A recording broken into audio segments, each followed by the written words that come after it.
Good afternoon. My name is Michael Bauer, and I serve as co-chair of the State of Illinois Holocaust and Genocide Commission. I'm sorry I cannot be with you in person today, but the very time you're hearing these remarks, I'm delivering these remarks in Springfield to the Yom HaShoah observance sponsored by the Governor and the Jewish Federations of Illinois. My mom, my dad, and my father-in-law were Holocaust survivors. Yom HaShoah, known in English as Holocaust Remembrance Day, is a somber and heartbreaking day, especially for the remaining Holocaust survivors and their descendants. On this day, we remember the 6 million innocent Jews who were slaughtered by the Nazis solely because of their religion. And we renew our annual vow of never to forget and never again. My family is not any different. Today we remember my mom's parents, her 8 brothers and sisters and their spouses, and their 18 children who would have been my first cousins. We also remember my dad's 3 brothers, his sister, his oldest brother's wife, and their 2 children. My mom and dad were each the sole survivor of each of their families. All the rest were murdered in the Holocaust. On this day of Yom HaShoah, we also honor the survivors of the Shoah, whether they were in the camps, lived in hiding, fought with the partisans, escaped Europe before the outbreak of war, fled to Russia, or survived some other way. Each survivor's story is riveting.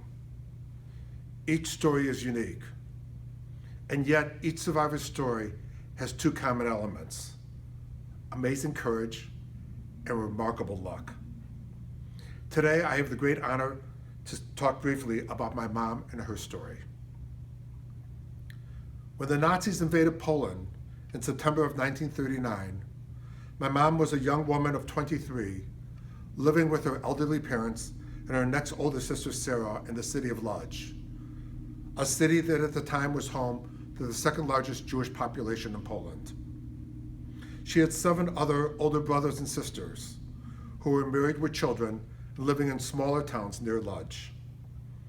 With the occupation by the Nazis, the siblings feared for the safety of their elderly parents, decided that it would be safer for the parents to move to a smaller town where one of their sisters, Gutscha, was living with her husband and their 2 children.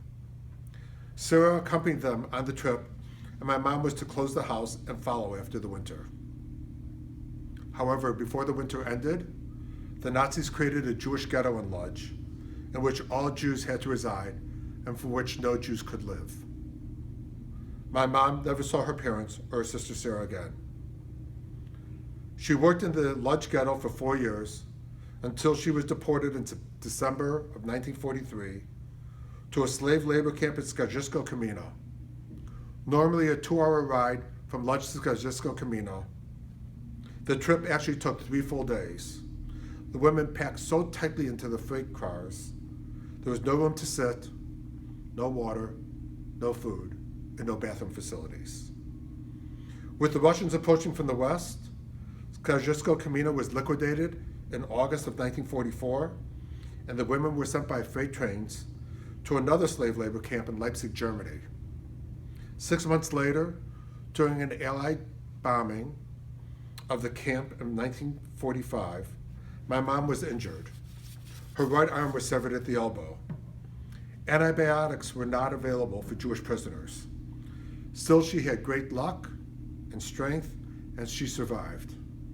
2 months later, that camp was liquidated, and she began what turned out to be a 6-day death march that she again miraculously survived. After she was liberated, she made her way back to Lodz, where she found out that of her parents, 8 brothers and sisters, their 7 spouses, and her 18 nieces and nephews, all had been murdered by the Nazis. Most of them, including her beloved parents, having been confined to the ghetto in a small town in which they had been living, before they were sent in August of 1942 to the extermination camp in Chelmno, Poland, where they were gassed to death and their bodies reduced to ash and bones in the crematoria. She eventually saw a man she knew in the ghetto, Morris Bauer, who was quite fond of her, and who, after seeing her injury, told her she need not be worried about the future because he would always take care of her. They married and then spent almost 4 years at a displaced persons camp in Germany, waiting to emigrate to the United States. They arrived in the US on October 1st, 1949, their 4th wedding anniversary, and settled in Chicago. My mom's beloved husband, my incredible dad, passed away in 1995 from complications from Alzheimer's, shortly before their 50th wedding anniversary. But my mom has lived to enjoy her expanding family of 2 sons, 3 grandchildren, and 7 great-grandchildren. She remains mentally sharp, with a keen interest in current events and politics, and she is as strong-willed as ever. For my family, Holocaust Remembrance Day this year also represents a very special day. Today, on this very day of May 5th, my mom is celebrating her 100th birthday. As my family gathers with my mom this evening to remember the Shoah, we will also celebrate the miraculous life and remarkable courage and luck of our family's matriarch, Tamara Bauer. Her life has been and remains an inspiration and a blessing to her family and to all who know of her.